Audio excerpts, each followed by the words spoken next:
ধরো তো, যদি আমি তোমাকে এমন কয়েকটি গোপন সাইকোলজিক্যাল ট্রিক শিখিয়ে দিই যেগুলো জানলে কেউ নিজের অজান্তেই তোমার প্রেমে পড়বে, তোমাকে ছাড়া থাকতেই পারবে না, চেষ্টা করবে তোমাকে ভুলে যেতে কিন্তু পারবে না। তুমি কি জানো, ভালোবাসা, আকর্ষণ আর মনের খেলা এগুলো আসলে এক অদৃশ্য যুদ্ধ, যেখানে কে আগে বুঝবে আর কে আগে হারবে সেটা সময় বলে দেয়। চলো তাহলে শুরু হোক এই অন্ধকার খেলাটা। এক, কখনো হাসাও, কখনো অদৃশ্য হয়ে যাও। একটা প্রশ্ন, তুমি কি কখনো এমন কারোর কথা ভেবেছ যে তোমাকে কখনো খুব ভালোবাসতো, আবার হঠাৎ উধাও হয়েছে? তো ঠিক সেই খেলা খেলো। মানুষ অবচেতনভাবে ইমোশনাল রোলার কোস্টারে পড়লে সে ওই মানুষটার প্রেমে পড়ে যায়। দুই, একটা টেস্ট করো তো। আজ যারা প্রেমে পড়তে চাইছো তার দিকে তাকিয়ে হালকা হাসো, তারপর হঠাৎ চোখ নামিয়ে নাও। দেখবে সে তোমাকে নিয়ে ভাববে, ও কেন এমন করলো। তিন, তুমি কি জানো, অল্প জানলে মানুষ বেশি জানার আগ্রহ পায়। তাকে একটু ধোঁয়াশার মধ্যে রাখো, সে ভাববে এই মানুষটাকে কেন বুঝতে পারছি না। তুমি কি কখনো কারোর চোখে 7 সেকেন্ড তাকিয়েছিলে? না করলে আজ করো, সাবধানে, কারণ ওর মনের অজান্তেই তুমি ঢুকে যাবে ওর অন্তরে। 5, ওর দুর্বল দিকটা জানো? তাহলে সেটার কথা হালকা ইঙ্গিতে মনে করিয়ে দাও। মানুষ তখন অবচেতনভাবে ভরসা খোঁজে, আর সেই সময় তোমার দিকেই ঝুঁকে পড়বে। 6, কম কথা, বেশি রহস্য। মনে রেখো, চুপ থাকা মানেই দুর্বলতা নয়, বরং সবচেয়ে বড় অস্ত্র। আজ হঠাৎ করে তাকে ইগনোর করো, তারপর দেখো সে ব্যাকুল হয়ে খুঁজবে। 7, যখন সে হাসবে, খুশি হবে, তুমি পাশে থেকো, এতে তার মস্তিষ্ক তোমাকে পজিটিভ ইমোশনের সঙ্গে লিঙ্ক করে ফেলবে। 8, তুমি কি এমন কাউকে চাও যে সবসময় হাতের মুঠোয়?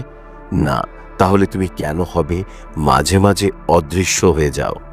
9, নিউরো অ্যাসোসিয়েশন, তার প্রিয় কফি, গান, সিনেমা তোমার সঙ্গী করো। যখন সে কফি খাবে বা সেই গান শুনবে, তোমার কথা মনে পড়বে। 10, রেসিপ্রোকাল অ্যাট্রাকশন, তাকে ভাবতে দাও সে তোমার প্রেমে পড়েছে। একটা ইঙ্গিত দাও, তোমার সঙ্গে কথা বললে অদ্ভুত শান্তি পাই। তারপর দেখো ওর মাথায় প্রেম প্রেম ভাবনা ঢুকতে কতক্ষণ লাগে। তোমাদের মধ্যে যদি কোনো প্রশ্ন থাকে তাহলে কমেন্ট করে জানিও, আমি তার সমাধান করতে চেষ্টা করব। আমি তোমাদের সাইকোলজিস্ট বন্ধু মৃণাল, তোমরা আমাকে নীল বলে ডাকতে পারো। মানুষের মন নিয়ন্ত্রণ করা শুধু সিনেমার গল্প নয়, বাস্তব জীবনে কিছু কৌশল জানলে তুমিও কারো চিন্তা, অনুভূতি, এমনকি সিদ্ধান্ত প্রভাবিত করতে পারো।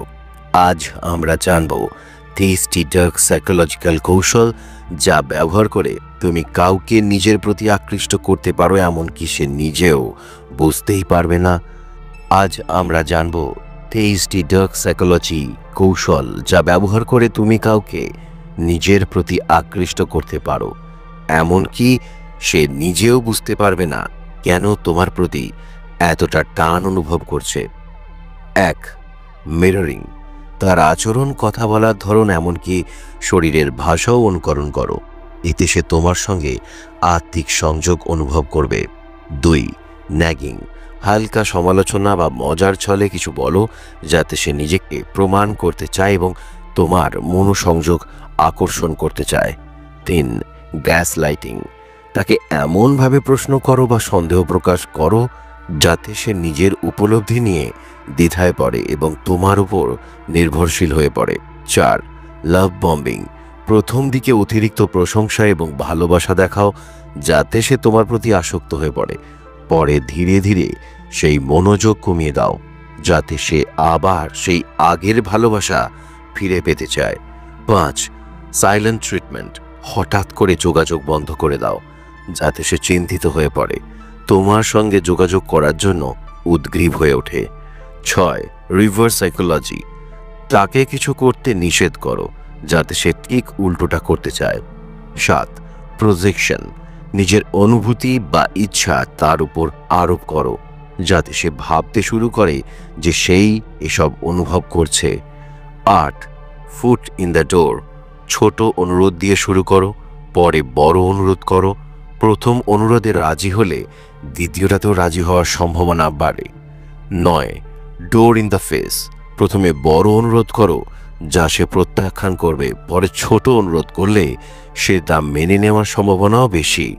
10. Subliminal messaging. তার অবচেতন মনে বার্তা প্রেরণ করো, যেমন সোশ্যাল মিডিয়ায় নির্দিষ্ট গান বা ছবি বা উক্তি শেয়ার করো। 11. তার আবেগের উপর প্রভাব ফেলো, যেমন আনন্দ, দুঃখ বা রাগ সৃষ্টি করে, যাতে সে তোমার প্রতিক্রিয়ার উপর নির্ভরশীল হয়ে পড়ে। 12. Social proof. তাকে দেখাও যে অন্যরাও তোমাকে পছন্দ করে বা প্রশংসা করে, যাতে সে ভাবতে শুরু করে যে তুমি সঠিক পছন্দ। 13. নিজেকে কম উপলব্ধ রাখো, যাতে সে তোমার মূল্য বুঝতে পারে এবং তোমাকে আরও চায়। 14. অ্যাঙ্করিং। তাকে কোনো নির্দিষ্ট অভিজ্ঞতার সঙ্গে যুক্ত করো, যেমন একটি গান বা জায়গা, যাতে সে তা দেখলেই তোমার কথা মনে পড়ে। 15. Confidence display. নিজের আত্মবিশ্বাস প্রদর্শন করো, যাতে সে তোমার প্রতি আকৃষ্ট হয়। 6. Insecurity exploitation. তার অনিশ্চয়তা বা দুর্বলতা চিহ্নিত করে তা নিয়ে কাজ করো, যাতে সে তোমার উপর নির্ভরশীল হয়ে পড়ে। 17. Non verbal cues. চোখের যোগাযোগ, শরীরের ভাষা ইত্যাদি ব্যবহার করে তার মনে প্রভাব ফেলো। 18. Information control. তাকে সীমিত তথ্য দাও, যাতে সে তোমার উপর নির্ভরশীল হয়ে পড়ে। 19. Emotional reward. তার ভালো আচরণের প্রশংসা করো, যাতে সে তা আরও করতে চায়। 20. Emotional penalty. তার অপছন্দনীয় আচরণের প্রতিক্রিয়া দেখাও, যাতে সে তা এড়িয়ে চলে। 21. Surprise element. হঠাৎ করে কিছু করো যাতে সে অবাক হয়ে যায় এবং তোমার প্রতি আগ্রহ বাড়ে। 22. Story telling. তাকে গল্প বলো, যাতে সে তোমার সঙ্গে সংযোগ অনুভব করে। 23. ইমোশনাল কন্টেজিয়ান। নিজের আবেগ তার মধ্যে ছড়িয়ে দাও, যাতে সে তোমার মতো অনুভব করতে শুরু করে। এই কৌশলগুলো ব্যবহার করে তুমি কারো মন জয় করতে পারো, তবে মনে রাখবে এই কৌশলগুলো ব্যবহার করার সময় সতর্কতা অবলম্বন করা অত্যন্ত গুরুত্বপূর্ণ, কারণ অতিরিক্ত বা ভুলভাবে ব্যবহার করলে সম্পর্কের ক্ষতি হতে পারে। এই কৌশলগুলো ব্যবহার করার সময় অবশ্যই নৈতিকতা ও সম্মান বজায় রাখবে, কারণ অনুভূতি বা স্বাধীনতার উপর হস্তক্ষেপ করা উচিত নয়। এই কৌশলগুলি সম্পর্কে জ্ঞান থাকা ভালো, তবে তা সদ্ব্যবহার করাই শ্রেয়। তোমার মতামত জানাও, এই কৌশলগুলির মধ্যে কোনটি তোমার সবচেয়ে কার্যকর মনে হয়? তোমার অভিজ্ঞতা বা মতামত কমেন্ট করে অবশ্যই জানিও। আজকে আমি শুধু তোমাদের শেখাবো না যে কিভাবে মানুষের মন নিয়ন্ত্রণ করতে হয়, বরং ভিডিওর শুরুতেই এমন দুটো বাস্তব ঘটনা শোনাবো যা শুনলে তোমার গায়ের লোম খাড়া হয়ে যাবে। এমন ঘটনা যেটা ঘটে তোমার পাশেই, তোমার অজান্তেই। হয়তো তুমিও বুঝতে পারো না, কিন্তু তোমার সঙ্গে কি করছে, কিভাবে তোমার আবেগ, ইচ্ছা আর চিন্তা নিজের মতো করে চালনা করছে। আর ভিডিওর শেষে আবার এমন একটা ঘটনা বলবো যেটা শুনে তুমি নিজেই বুঝতে পারবে এই ডার্ক সাইকোলজি ঠিক কতটা ভয়ঙ্কর হতে পারে। তাই সাবধান হও, কারণ আজ তোমার জানার সময় এসছে কে তোমার সাথে খেলছে আর কিভাবে তুমি সেই খেলার মাস্টার নিজেই হতে পারো। ঢাকার মিরপুরের রাকিব এক মেয়েকে ভালোবাসত পাগলের মতো। মেয়েটা প্রথমে পাত্তা দিত না, কিন্তু রাকিব খুব বুঝে বুঝে মেয়েটার মনের দুর্বল জায়গাগুলো খুঁজে বের করলো। ও জানতো মেয়েটা একা থাকতে পারে না, তাই প্রথমে বন্ধুত্ব, তারপর ছোট ছোট কমপ্লিমেন্ট আর শেষে কিছু দুঃখের গল্প শুনিয়ে ওর মনের ভিতরে জায়গা করে নিল। আজ মেয়েটা নিজের অজান্তেই রাকিবের কথায় চলতে বাধ্য, অথচ বুঝতেই পারছে না সে আসলে নিজের ইচ্ছেতে করছে নাকি রাকিবের চালনা খেলনায় সে পুতুলের মতো নাচছে। চট্টগ্রামের নিশাদ খুব হাসি খুশি মেয়ে, একটা ছেলের সঙ্গে চ্যাট করত। ছেলেটা দিনে দিনে নিশাতের ভালো খারাপ সব জেনে নিতে লাগলো। ও যখন জানলো নিশাদ কমপ্লিমেন্ট আর সাপোর্ট পেতে ভালোবাসে, তখন থেকে একটার পর একটা প্রশংসা।